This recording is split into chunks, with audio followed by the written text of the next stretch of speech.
de promouvoir la place des femmes en sciences et d'inspirer en fait des trajectoires pour les plus jeunes et en particulier les jeunes femmes.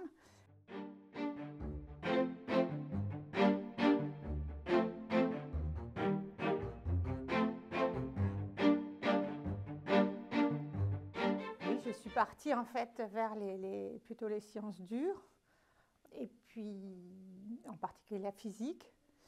Assez rapidement, enfin plutôt après ma thèse, j'ai voulu aller vers la biologie et les applications médicales.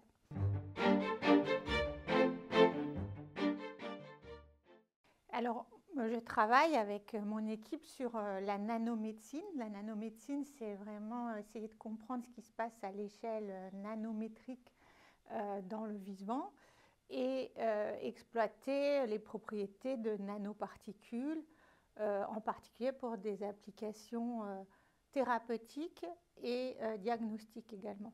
J'aimerais maintenant vraiment que nos recherches aient des applications extrêmement concrètes pour les patients, pour améliorer les thérapies, la précision des thérapies, et c'est pour ça qu'on va vers des nanomédicaments qui sont plus ciblés, plus efficaces, avec moins d'effets secondaires. Donc ça, c'est la première chose. On travaille actuellement sur des nanoparticules qui sont d'origine biologique, qui circulent déjà naturellement dans l'organisme et avec lesquels on espère avoir de nouvelles biothérapies extrêmement intéressantes et plus accessibles à tous les patients. Donc on travaille sur la bioproduction de ces nanomédicaments et sur leurs applications. Et l'autre aspect où j'aimerais avoir un impact sur la société, c'est inversement de comprendre comment toutes les nanoparticules auxquelles nous sommes exposés, par exemple dans l'environnement, dans l'atmosphère, dans l'alimentation par exemple, se transforment et connaître leur impact sur la santé.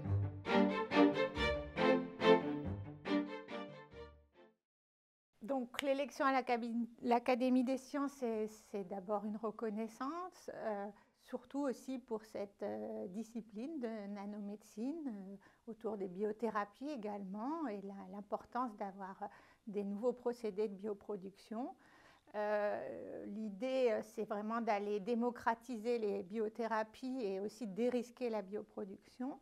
Donc ça, j'espère que cette élection va me permettre aussi de gagner en crédibilité pour aller plus vite vers les patients.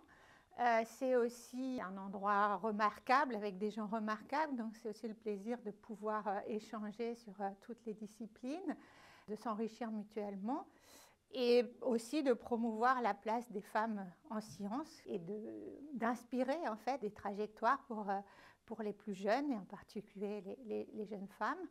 Et enfin, avec l'Académie, j'aimerais vraiment pouvoir peser sur les décisions politiques, en particulier en matière d'environnement, de santé, grâce à la science qui est pas forcément très bien écoutée aujourd'hui.